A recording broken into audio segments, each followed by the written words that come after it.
Giving time mana kita. Good afternoon na iyo. Pinapalo. Yan. So, giving time. Nasa rin ha 1 Corinthians chapter 9 verse 7. Each one must give as he has made up his mind, not reluctantly or under compulsion, for God loves cheerful giver.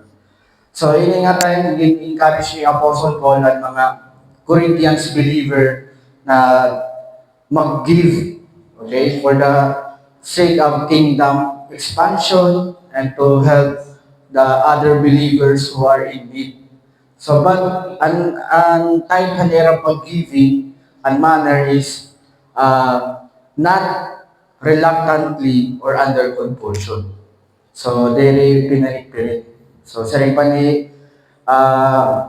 Brother Rex na pag naghahatag kita, it's not all about an amount na ito naghahatag, but an manner, an character, an atong heart, the way na natong paghatag, amot kikita ni God. So, dili ka rin sigon na pag dapat mo amot, malilipay ng Diyos. Ang importante kan God is the heart of your giving, the manner di mo pag-give. So, asya kaya, giving time. Ayan.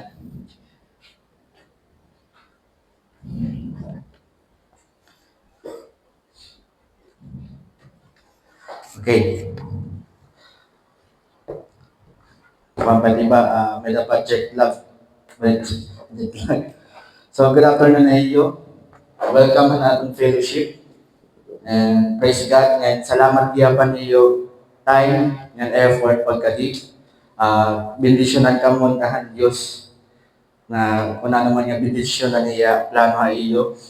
So yan na, as we start na natong discussion, iti ba iyo kilala na ini, nakilala na iya kay nag-viral naman din niya. He Erica Kirk, diba? Asawa ini ni Charlie. So yan na, nasa nga di nga, in the wake of an unimaginable tragedy, Erica Kirk stood before the packed stadium at her husband's memorial. Through tears, she did what many would consider impossible. She looked at the man who had taken her husband's life and said, "I forgive him." She explained that this radical act was not born from a feeling but from a deliberate choice to obey Christ's command to love our enemies. In that moment of profound obedience, she demonstrated that the happiness and peace God promises are not dependent on our circumstances, but are found in the active choice to follow His word. Even when it is most difficult, her forgiveness was a powerful testament that true joy is not the absence of pain, but the fruit of surrendering to God's will. So, ang title na natin yan na discussion is to be happy in everything we do. So, pakainan mo sapit, are you happy of what you're doing? Bandiri ka na malipay, hindi mo ginihimo. Di ba? Kaya din gusto maging happy. Tanan man kita, no? Wari man tao nga gusto maging sad. So, yan na nato ang scripture passage. Di kita yan na James chapter 1 verses 22 to 25. Basahon naton. But be doers of the word, and not hearers only, deceiving yourselves. For if anyone is a hearer of the word, and not a doer, he is like a man who looks intently at his natural face in a mirror. For he looks at himself and goes away, and at once forgets what he was like. Verse 25, but the one who looks into the perfect law, the law of liberty, and perseveres, being no hearer or who forgets, but a doer who acts. He will be blessed in his doing.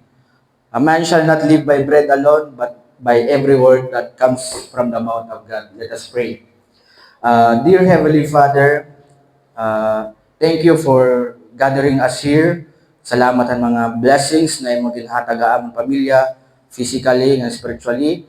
Salamat gihapon han mapay nga protection ng biyahe namon kalakat kakulo.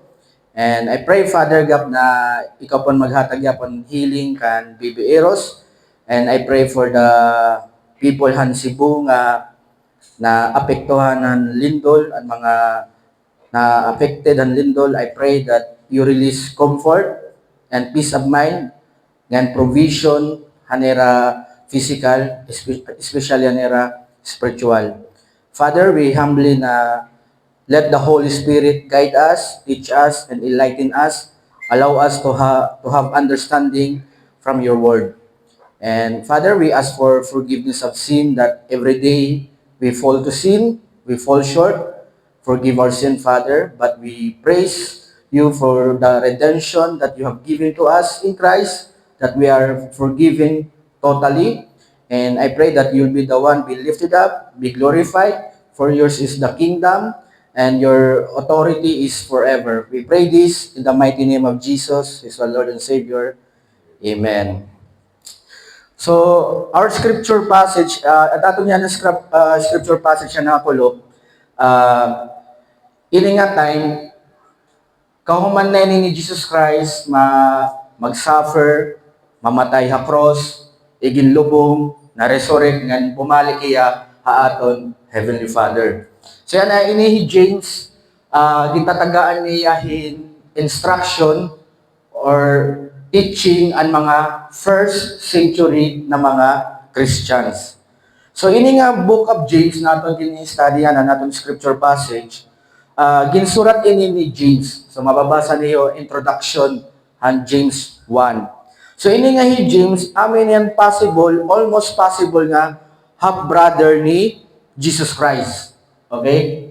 So diri ko diya masisring naton nga 100% nga hiya good and half brother ang writer ini nga James.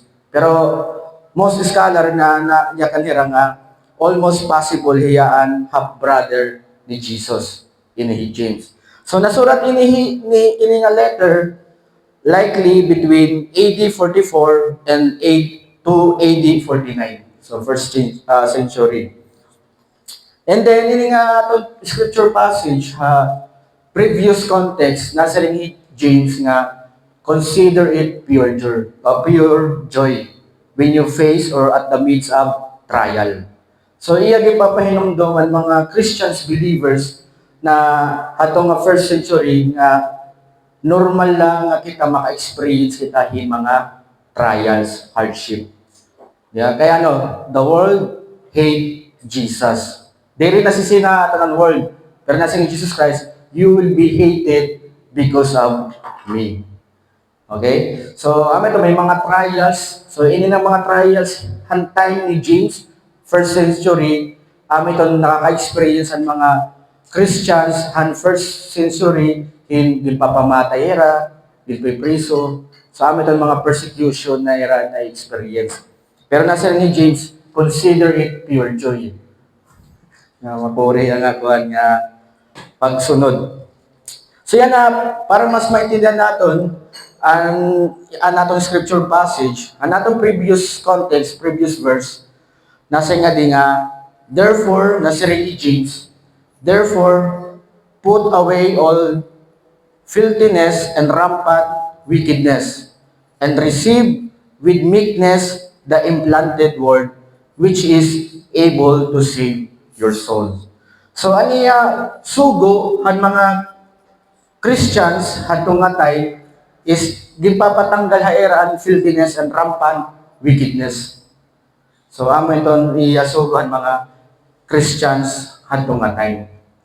And then, nasaya nga di, aniya lugod bisusugo, receive with meekness. Pagsiring nga meekness, humility, and patience.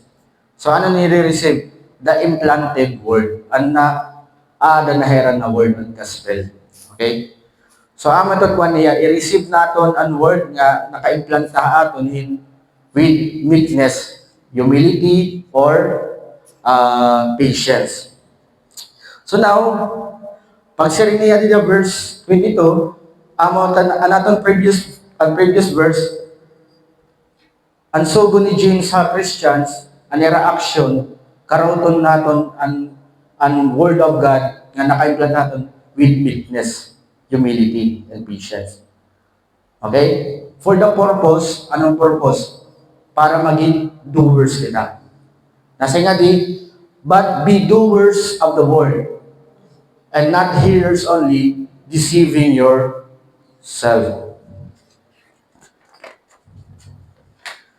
So yan nga, nasa ni James din ni James, gisusugo niya ang mga first century nga Christian na magsunod to obey the scripture. Aman ti karesigyon na doers. So another word on doers is to obey, obeyer, perform. So to obey the scripture, sa nga di, so God commanded us to obey His word. So gingamit ni God, ni James, na maghatag ng sugo ha mga believers nga mag-obey ang word of God. So natong point 1, we must obey the Bible.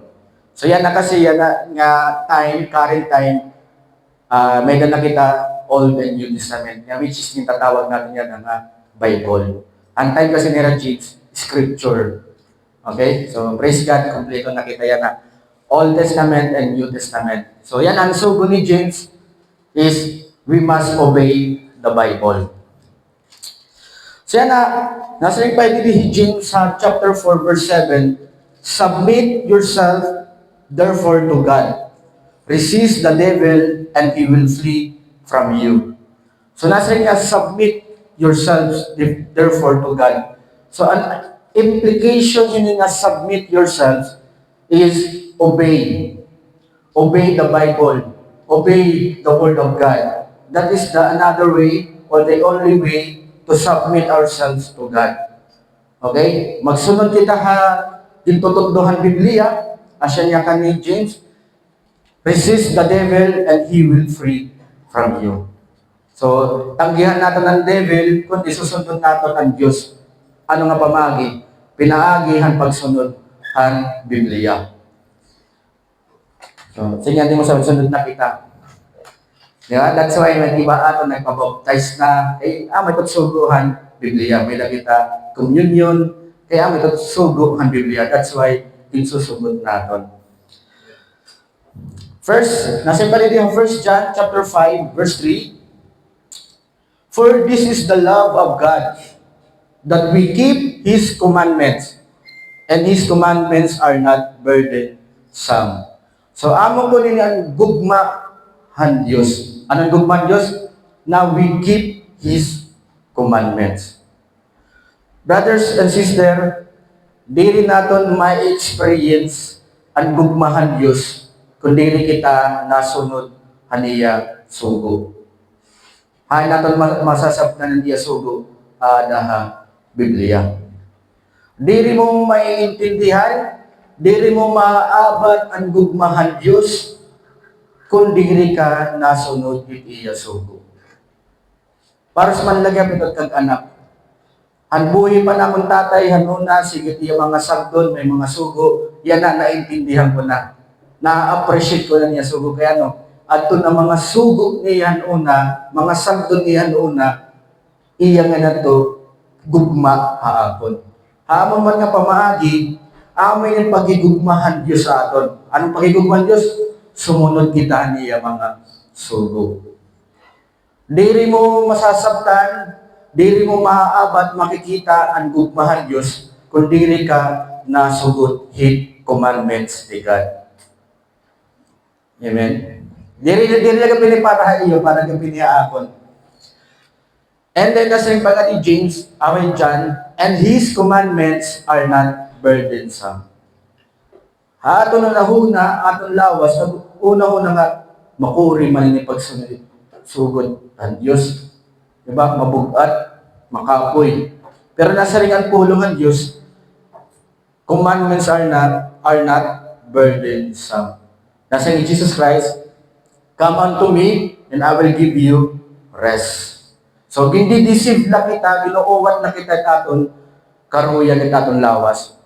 Ang aton lawas, kaya tungkol nga makasasalan na iniya, diri na yan na nasunodhan suguhan Diyos.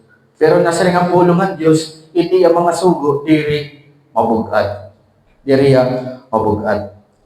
And then nasa yung ni Jesus Christ nga, if you love me, you will keep my commandments. So, pag-obey ha Bible, brothers and sisters, usa ito ang pagpapakita, pagpapatunay na mayada ka paghigugma ha Ginoo. Okay? Masasabtan mo ano sa katawo nga mayada ya paghigugma ha atong Ginoo kung hiya nagsusugot hiya hansugo ang Ginoo. So, an manifestation or an result ang love para ha Ginoo is magsunod haniya sugo. Para sa pinihit, nagtatrabaho na. Masasabtan mo ang nagtatrabaho yung empleyado, masumulod kung nag-time in. Diba? O sumulod mangguli niya. Kaya may nakikita. Haamo man nga pamagi na siya ni Jesus Christ, ang tinuod nga nahigugmahaiya, ang mga tao nga nagsusunod haniya mga sugo.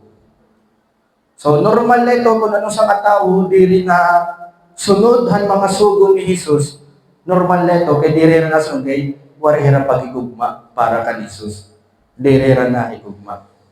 So, Jesus, iti magpapahibaro aton, pag-igugma natin na Ginoo, diri la tutok yakan. Gusto han Ginoo nga, aton pag-igugma iya, nakikita ha, Diyos, or habuhat. Okay? So, amo itong kuwanhan natin ginawa. Kung tinuod manggod na nahigugma kita, magsusunod kita iya mga sugo. Nga mga sugo ang Ginoo, diri mabugan. Amen?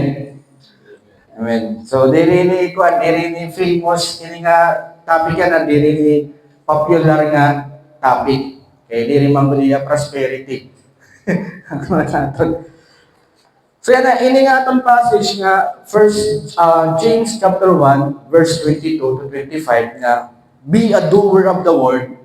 Iba ini nga context, Romans chapter 2, verse 13. And nasa dito Romans chapter 2, verse 13, for it is not the hearers of the law who are righteous before God, but the doers of the law who will be justified. So, ini nga verse, ang context ini, parehas gad nga may ada word nga doer. Di ba? Hanaton passage, James may the word nga doer. Didi Romans may nagyapon word nga doer. Pero ang context ini, ang ibig sabihin ng doer ini is, ginyayakan ni Apostle Paul na waray magiging matadong hatubangan ng Diyos, pinaagihin pagbuhat at balaod. So, ini nga part, ginkukuha ni Apostle Paul, ginpapaintindihan mga Romans believer na para kita maging matadong Diyos, kinahanglan natong pagtuo kan Jesus Christ. Dirian, balaod, okay? Ang Ten Commandments, ang magiging pamaagi para kita maging righteous. Nagigits ba ya? So, Romans, being a doer refers to satisfying the law by obeying every part of it to be righteous before God. In contrast, in our passage, being doer is evidence of our faith in Christ. So, James, ang word na doer, ibaluwat ang karigsigon nga to. So, dito James, sa natin main passage nga doer, ang doer to is, aman to an evidence it aton genuine faith in Christ. Kung may da ka manggod faith, kung genuine manggod mo faith ha Ginoo, ginihimo mo niya pulong. Nagtutuman ka. You are doer of the word. Nagigits ba ya? So nakita na niyo yung pinagkaiba? Hopefully naintindihan niyo. Ama tayo nga, importante hindoro it context. Dahil ka rin sigon nga, para yung sit word nga doer, parehas not meaning. Dere. Kinahanglan, importante, kikitaan mo ang context. Pares kung nahinumduman niya natin, meeting ang ship. Diba? Iba ang definition ng ship didihan. Luke, iba liwat didihan ko Matthew. Naging bulagan ship ng goat. Tapos dinilathan Luke 15 ang ship nga, gimbayan niya 99, ginbiling niya usa. So ini din iba ang definition han doer kay because iba ang context. So depende to han context han scripture para makuha nimo ang exact definition han word.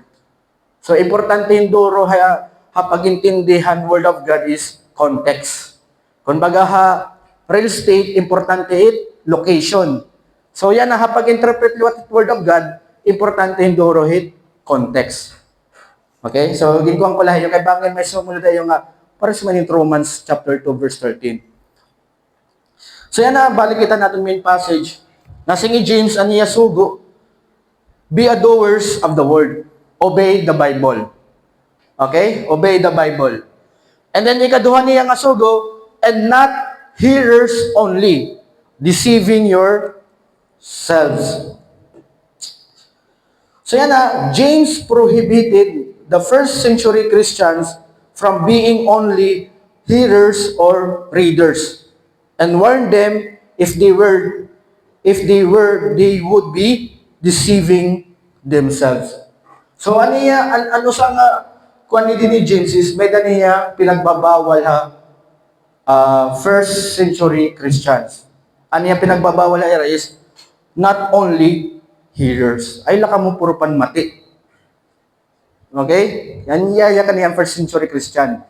Yan na, ito nga hearers, na implied gap ito, readers. Kaya nagbabasa man gap kita, parehas na tiya. So niya sugo, ayaw laka mo, puro panmatingan, puro panbasala. Kaya kung amo ito, kung tutob ka lang puro panmati, diri ka magbubuhat ang pulong, tutob ka labasa, ginuuwat mo laping kalugaringon. You're deceiving yourselves. Okay? So, God warned and forbade us to not be hearers or readers only. So, itong gimpay nagbabawal ato ng Diyos nga, diri lang kita puro matila or tutob labasa. Negets ba yan? So, anatong point 2, we must not be hearers and readers only of the Bible. So, mao pa'y nagbabasa ka. Mao pa'y namamati ka at Word of God. Pero yan, ang sugo ato ng Diyos, diri ka lang dapat tutong pamati, yan basa. Mao pa ito, nagbabasa ka na, namamati ka. Kaysa naman diri nagbabasa. Kaya last week na discuss sa ato nga, encourage kita ni God nga, magdepende kita niya Word. So, daily, mag-aram kita niya Word. So, yan na, habang nag-aaram kita, gini-encourage lang kita yan ni God na, buhatan nato na natong gimbabasa. Mag-o-obey kita. Diri la tutog basa. So yan na, nasinggap di diha James. Kasi kung tutog ka labasa, diri waray pagbuhat, nasingiya, James 4:17. So whoever knows the right thing to do, okay? Whoever knows the right thing to do and fails to do it, for him it is sin. So maaram ka na, nakabasa ka na, nakabatik ka pa, waray mo buhata, nakasala ka lugod. Diri ka rin sigaret sala nga, nag-disobey ka. Ang karigsigan gapit sala, waray mo buhata, ani mo nabasa nga, nabatian. Okay? So, sigati mo sa be a doer. Be a doer. Okay, diri lang kita tutob, basangan mamati. Yan na nasinggap ni diha 1 John chapter 3 verse 8. Whoever makes a practice of sinning is of the devil. Daw kumakaradlok ano. Kung nasa kanina natong bersikulo, kung maaram ka na ani mo ang ibuhatan, wari mo buhata, nakasala ka, yan ang kung sigilat mo padayon namamati ka at word of God. Di ba? Nagbabasa ka pero di rin mo ginsusunod. Sige mo pag sinala. Nasa rin lot didi, whoever makes a practice continuous of sinning is of the devil. When tulin ka ni Satan. you belong to your father. Okay? For the devil has been sinning from the beginning. Kakano pa nagsisinalan devil? Tikang paha, katikangan. So amin ang pagpahinumdum haton nga, mapapansin natin brothers, di ha temptation ni Jesus Christ with Satan. Nag-quote, di ba nag-quote si Satan in Bible verse in Scripture? Nag-quote niya. Maaram niya in Scripture. Pero ang problema kan Satan, tutublaya, pamati, yan pagbasa. Waray pagsunod. So yan ako, kung asya ito aton pag-approach sa Scripture, tutubla kita, pamati, ngan basa, diri pagsunod, puro paros lakit na devil. Sige, tayo sabi, diri ka devil. Waray ito din natin yung gawas. Amen? Okay? Kasi kung wari itimogin babasa han pulungan Diyos, namamati ka han pulungan Diyos, maupay. Pero, diri ka nagsusunod, puros kalat devil. Maaram yung scripture, pero diri nasunod. Okay. So, para ko dili papatama, nakupanlaki ni na lilipay laki na yung verse. And then nasa Peter, 2 Peter chapter 2 verse 21, for it would have been better for them never, ano ko na mas mapahirap? Them never to have known the way of righteousness than after knowing it to turn back from the holy commandments delivered to them. Nasa Peter, masaklap. Mas maurupay na lang nga dirira nakabaro. Di ba? Ang pamagihan pagiging matadong, nakabaruhira, pero wari nira buhata. Masaklap. Saring pa ni Brother Jerry, kumita ka na narrow gate, wari ka pa sumulod. Maaram ka na, ginsumatang ka na, basahan ka na, ginwalihan ka na, naan katalwasan, pinagipagtukan Jesus Christ, wari ka tumuhod. Yan na, kung for example, matubang kamatayon, masaklap, magbabasol ka good. Parehas kalat devil, tikat ang impyerno. Mga devil, Satan, maaram yan scripture. Tutob man laya pamati, pero diriya, nasunod. Okay, ito nagpo-prohibit ni James, higad, haton, through James, yung pinagbabawal niyan mga believers nga, ayaw lang ka mo tutob pamati ng pabasa. Kaya kung tutubla ka mo, kita, anak kitahan Diyos, di ba? Kung tutubla kita, pamatingan pagbasa, diri kita anakan Diyos, anak kita hit devil. Hit demonyo. Kaya at anak hit demonyo, maaram gapirat, namamati gapirat, pulungan Diyos, nagbabasa, pero diri nagsusunod. Pero ang pinagkaiban anakan Diyos, namamati hira, nagbabasa, nga nasunod. Amen?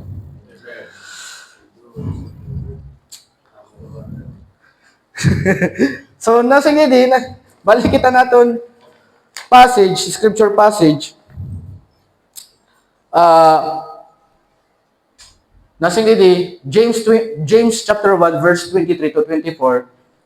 For if anyone is a hearer of the word and not a doer, so can clarify good, kung ano nga klase nga hearer. He is like a man who looks intently at his natural face in a mirror. For he looks at himself and goes away at once and at once forgets. Okay, hain na kita to.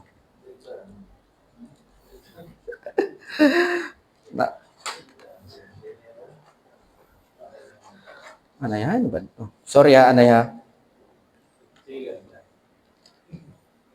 Okay.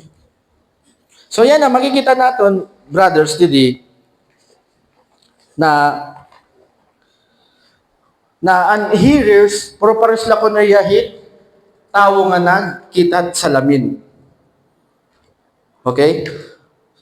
Okay. Yan.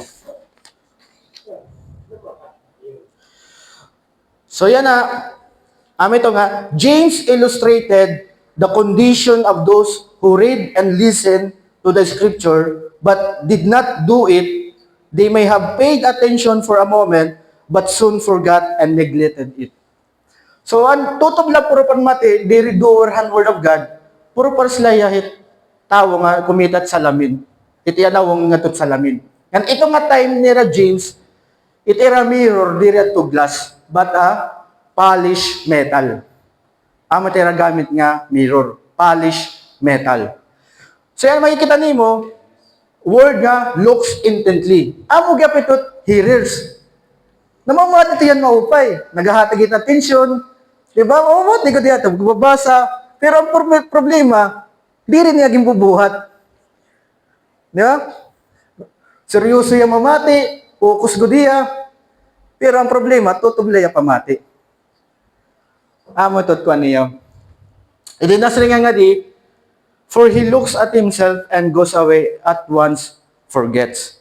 Nangangalimot na. Itong udmanggod niya, diri man gud niya seryoso. Pare gud niya kinasing-kasing niya nabatian.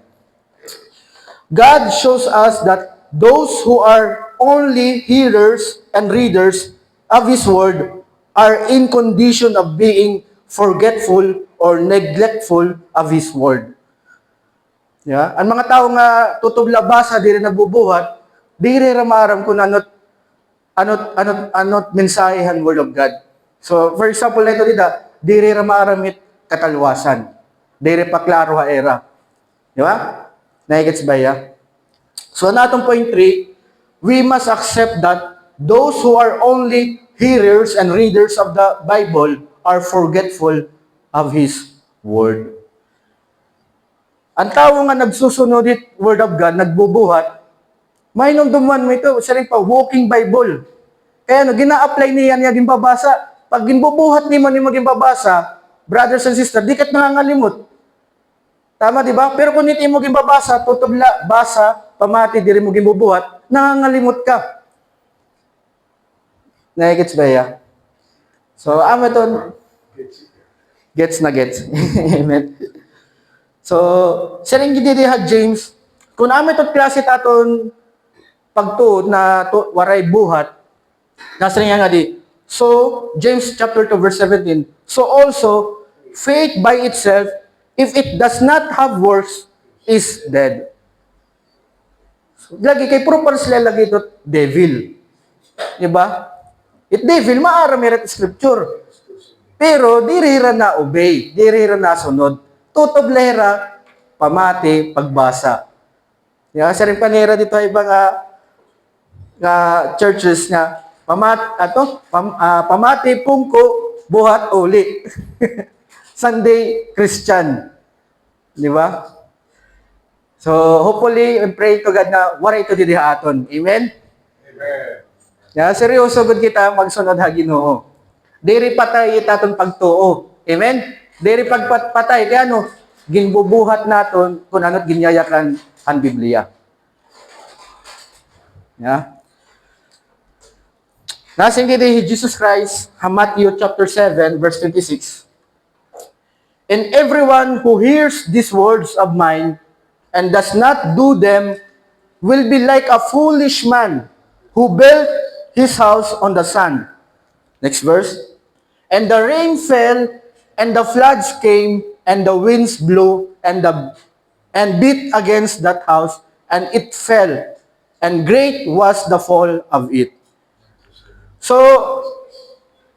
han description ni Jesus Christ para han mga hearers and readers only, they were like foolish man. So, kung nadiri kita maging foolish man in the eyes of the Lord, we must be a doer of the Word of God. We must obey. We must act. We must perform kung ano man nakasurat din sa Bible. Amen? Ako nga nagdako gud tarampuan takpadis. Kaya kanina nag-conflict pala kami. Nakatutak ugangan tak mga bayaw. So ako tara upod nga di kay kuha kita. Ato gimpo pinili niya Robinson. And libre man nila dito Robinson. So iba pang priority. So aram po ang dako nga lambragan ng Ginoo nga. Unahon on tight Bible study kontra Robinson. Di ba? Don, di ba Jordan? No. So, Amen.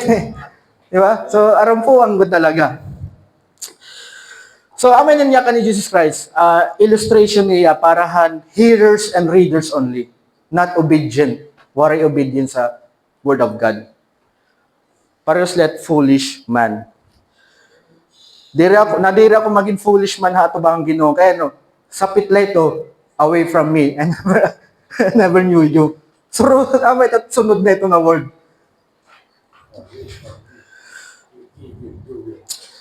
So, matutuan natin nga, balikitan natin main verse. Verse 25.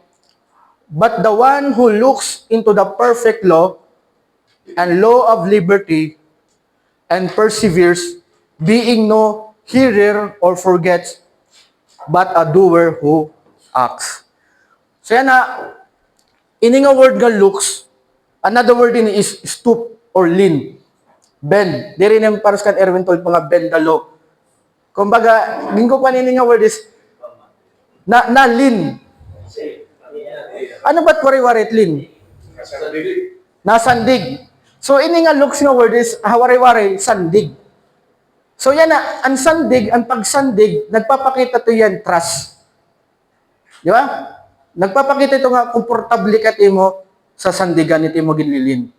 Okay? So yan yung nga perfect law and the law of liberty is scripture, the Bible. Description in it, Bible or scripture. Okay? So ang method ko natin nga, parang siya nga nakakita kang lingkuran. So, lingkuran. Tutob ka lang, maaram ka, kumita ka, kabati ka may lingkuran. Pero ano obedient, kumita nga niyan lingkuran, malingkod diya. Lingkuran, malingkod. Kaya niya lumingkod, kay natapo diya lingkuran, diya mahuhulog. Okay? So, among gapinit, it doer of the scripture. Puro pa sila nalin, nasandig, a word of God.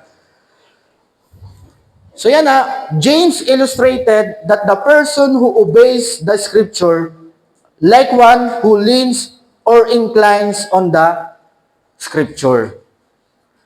Okay? So, matutuan niya.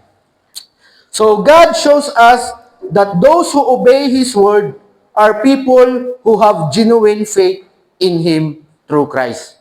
So, ang mga tao ko nung nagbubuhat na obey ang word of God, ang Bible, may itong mga tao nga may tinuod nga pagtuo kan Kristo.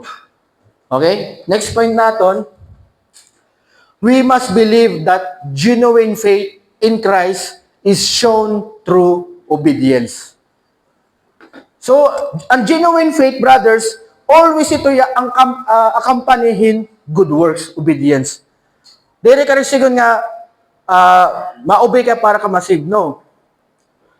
Nakikita nga, tinuod ko talaga mo pagtuha Ginoo, kung may nakikita nga buhat. Para sa gapitot kuan, hit maguyab, masa nga, kung tinuod ka kung nahigugma, nakikita ito buhat. Nahatod ka, bisan mauran, nakakadto ka, di ba? So, ito gyapon hit doers of the scripture. It doers of the scripture, ito one evidence, imo faith. Na imo faith is genuine, authentic. Dere parasit devil. Original good. Okay?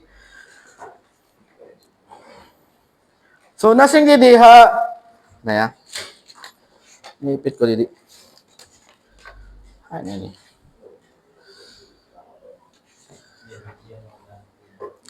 So, nasing diha James chapter 2 verse 26. Pero para sinet hearers nga waray diri na naging bubuhatan anera nababasa nababatian. For us the body apart from the spirit is dead. So also faith apart from works is dead. Patay iti mo pagtuo. So diri genuine. Okay? So ito din illustration ni James. Han mga hearers only and readers only han scripture. So amat pa niya. Nasing pa R.C. Sproul, false faith or dead faith is empty belief. Like that of the demons. James 2:19. Purely cognitive recognition. So, marami na nakakakilala ra, cognitive, of who God is without a desire to trust and to obey. Ang problema lang, devil, maaram ko dira, nakakaintindi ra, pero wari lehra desire pag-trust ng pagsunod. So, amo ito nadidirian ni God, ay mga anak nga, ayaw lang ka mo tutob hearers. Kaya kung tutob lang ka mo hearers, diri ko ka mo anak. Anak ka mo demonyo. You belong to your father. Favorite verse. So, akala mo lang. Yan nasa ni Romans chapter 1 verse 5, nasa ni Apostle Paul, through whom, through Christ, we have received grace and apostleship to bring about the obedience of faith.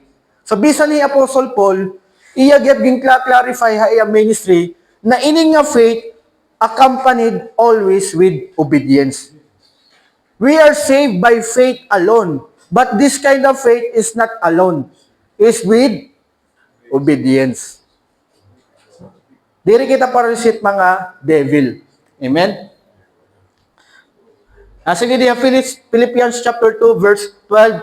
Therefore, my beloved, Apostle Paul Giap, as you have always obeyed, ang mga Philippians believer, as you have always obeyed, so now, not only in my presence, but much more in my absence, work out your own salvation with fear and trembling.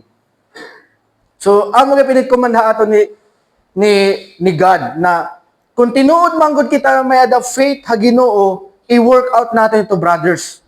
Kung genuine manggod, kung itatong ginpro-profess nga faith is genuine, i-work out natin tiya. Amen? Diri lang kita tutob basa. So ama to na ang pagkuan ko pagbasa, nag-away kami, partner is spark ba. Nahindumduman ko nga verse. Kailangan diri ka hearers, doers kala. So always pasaylo ko dayon. Forgive, di ba? Pasaylo dayon. Sige. Para diri na tanggal ko na nakasina. Lord, di ko na bahala ya basta ako nag-invite ako.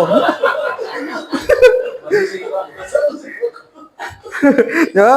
Basta ako nag-invite ka iya. Okay, so balik kita natin main passage. So, an hearer forgets, but a doer who acts. So yan ha, he will be blessed in his doing. James identified that the person who was truly happy and had God's favor was the one who obeyed God's word. So for another word, blessed, happy, or God's favor. Okay? Gin-identify na ni James. James identified that the person who was truly happy and had God's favor was the one who obeyed God's word. Amen? Ito tinood ng mga malipayin nga tao. Bisan, nagkukulang-kulang na, di ba? Nakukuryaan na, malipayin lagi hapiano. Kaya gin-bless man kita, gipapalipay man kita, han Ginoo. That's why masisay kita, ma-amaze kita kan Apostle Paul, haniya writing, rejoice in the Lord always. I say it, rejoice. Bisan nakatoy ha prisuhan, maya kaniya believers, rejoice. Yeah, bisan napipriso na yan, naper-persecute, kaya ang Ginoo ito ang naghahatag-hato niyan, kalipay. Amen? Ang Ginoo la. God will bless those who obey His word. God will bless those who obey His word. Ang problema laton, we after the blessing from God, but diri kita nakuhanan mechanics. Diri kita nasunod ang requirement. Gusto natin dahil blessing. I-bless ka ni God according to Scripture, He will bless in His doing to those who are doer of the word. Amen? Last point natin, we must believe that God will bless those who obey the Bible. Brothers and sisters, kung ikaw ito, nag-obey ka ng Bible, the Bible, nag-promise si God, God will bless you. God will make you happy. Ini nga bless diri lang ni material, inward, internal and external. Diba? May ka peace of mind, may ka joy, you are happy. And that is a great blessing from God. Amen? So, amin ko na aton, we must believe that God will bless those who obey the Bible. Ma-obey na kita, di ba? 1 John chapter 3 verse 22 nasi nga di, and whatever we ask, we receive from Him, from God, because we obey His commandments and do what pleases Him. It's another blessing. Whatever we ask, okay, we receive from Him, mga karawat naton. Okay? Siyempre, itato niya as kay we are obedient sa niya commandments and we want to please Him. Itato niya asaya, it align it iya will. Diri taton will. Amen? Deuteronomy chapter 28 verse 1.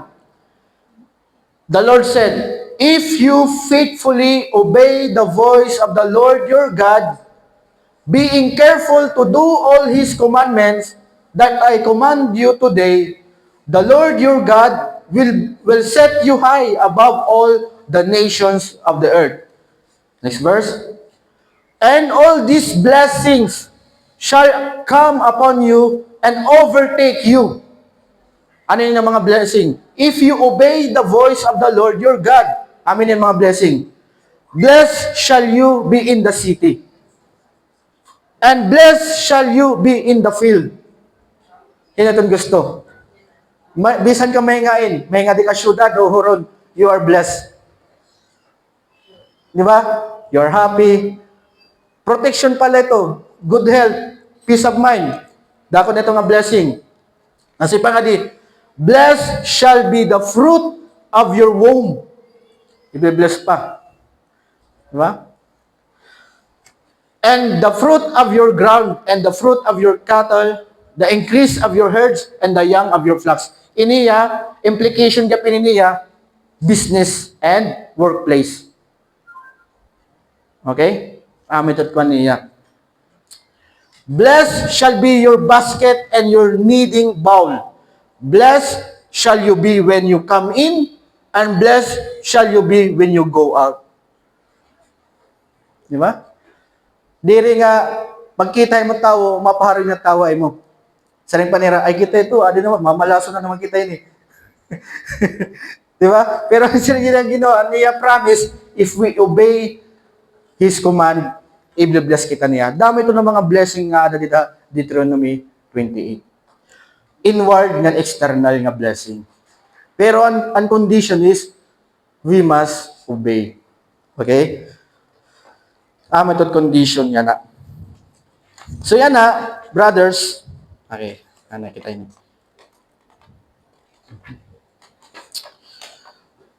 Pwede posibilidad, brothers, nga ada na himon mga material things.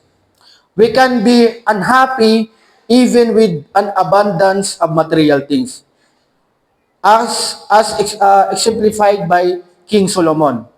Purpose kan King Solomon, one of the great king of Israel. Diba? King Solomon, may danaya power and authority. He is the king. Damot iya babayi, women. Damot iya babayi, 1,700 iya asawa, may 300 iya nga kabit. So damot gapit iya babayi. Rico hiya. Tama, di ba? Abundant yet wealth. Pero nasri nga di Ecclesiastes, brothers. Nasri nga di. Ecclesiastes chapter 2, verse 11. Then I considered all that my hands had done and the toil I had expended in doing it. Tanan niya ginhimo ha? And behold, all was vanity and striving after wind. And there was nothing to be gained under the sun. Ada na iya authority, ada na iya power, damot iya chicks, di ba? Damot iya karikuhan, sikat hiya, pero nasa rin iya, all was vanity. Di ba? And striving after the wind.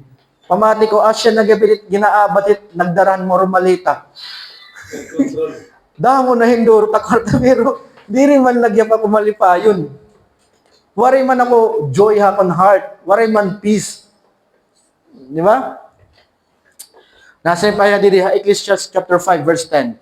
He who loves money will not be satisfied. Kaya nga, murmalita na. Kaya higugma na niya. So, he who loves money will not be satisfied with money. Nor he who loves wealth with his income, this also is vanity. Ada na tanan kang King Solomon. Yeah, ang gindidesirahan mga unbeliever, ada na kang King Solomon. Power, authority. Babae. Di ba? Ito desired unbeliever. Karikuhan, kasikatan. Pero sa King Solomon, this also is vanity. Iko ano yun? Ha? Waray gamit, di ba? Useless. Yes. So, nakakonclude at chapter 12, verse 13, Ecclesiastes, last chapter, second to the last na verse, nasa nga di. The end of the matter. All has been heard. Tanan na yan naging surat. Fear God and keep His commandments, for this is the whole duty of man. Amat yan yung conclusion. Ano tiya conclusion? Fear God. Ito nga fear, di rin ni propasit fear it, snake, gagamba, di rin ni. Ang mga luka Diyos yung prosit, kanan fear it, gagamba, nga snake, di rin. Ini nga fear is, hataas nga pagrespeto ha Diyos. Okay? Fear God and keep, obey His commandments. Kaya ano, reason, for this is the whole duty of man. Brothers and sisters, siring ni Solomon, adan hayang ngatanan, ang ginihingya pan mga unbelievers, pero ang conclusion, ang pinaka-importante, ipag, kaadang kahadlok ka Diyos ng pagsunod haniya sugo. Amo ito purpose it atong kinabuhi. Diri mga kahatag aton satisfaction it material things, brothers. Diri mga kahatag aton in fulfillment. It mga kahatag la aton fulfillment, di hababahon to na is by obeying, doing the will of God, which is written in the Bible. Amen? Amen. Praise God. James gave commands, warnings, and prohibition to the first century Christians about living out the Word of God. Not only hearing or reading it, so that they would be truly happy and receive God's favor. Okay, amatut ko ni James. So, God describes to us that those who have faith in Christ are blessed, and that such faith is evidenced by obedience. Importante yung dorot obedience. Atong bigay diya, God commanded us to obey His word, for this shows genuine faith in Christ and brings His blessing so that we will be happy in everything we do. If you feel na naabot mo yan na diri ka na malipad yung ginihin mo, bangin, diri mo kaupod ang Ginoo. Saning pa ni Apostle Paul, in everything we do, do it for the glory of God. That is the chief end of man. Di ba? The ultimate purpose of man is to give glory to God. So, amit yan, to be happy in everything we do. Maaram na kita, paano kita magiging happy is not hearers but doers of the word of God. Let us pray. Dear Heavenly Father, we praise you, we honor you for the great, amazing word that you have. Thank you for the Holy Spirit, the enlightenment and understanding. Thank you, Father, for your warning and commandment that we must obey your word, not only diri la tutog pamati pagbasa, kundi bubuhatan namon. Help us, Father, to do your will, change our heart, change our mind, let the Holy Spirit empower us. And I pray, Father, nga kung naman nakabati nga mensahe, I pray that continue to touch us, remind us of your commandments, Hadidaha Bible. We praise you, we honor you. In Jesus' name I pray. Amen. So magkakadakitahin communion led by Brother Rainier. Obedience niya Ginoo. Praise God.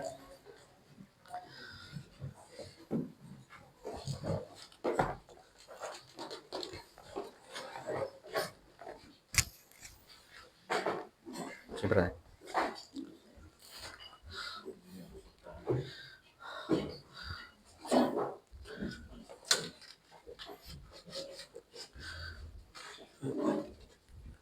Ay, maringan ako internet.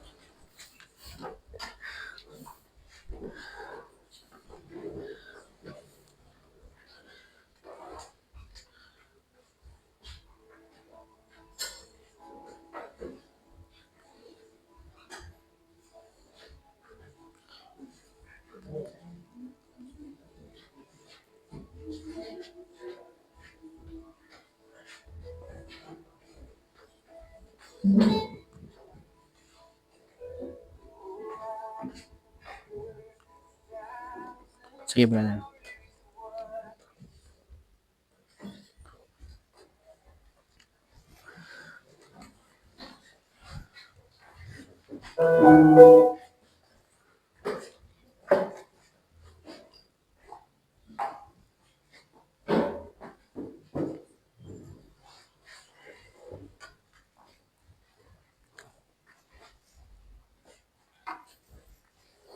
Beloved, as we come to the Lord's table, we remember that this is spiritual communion. We partake by faith, not of a physically changed element, but of the true spiritual presence of Christ, who nourishes our souls and seals his covenant with us. We do this in remembrance of him as we are commanded. For I received from the Lord what I also delivered to you, that the Lord Jesus, on the night when he was betrayed, took the bread, and when he had given thanks, he broke the bread and said, "This is my body, which is for you. Do this in remembrance of me."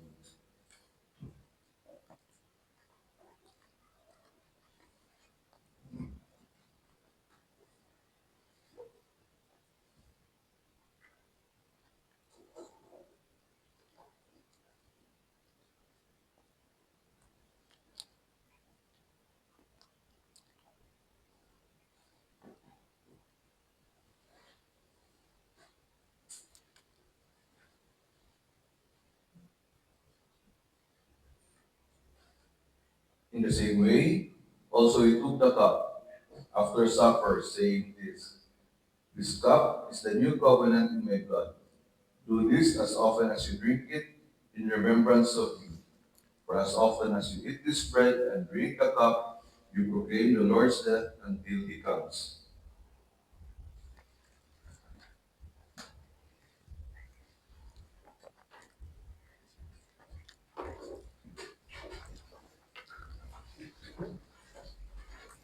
Thank you, brother.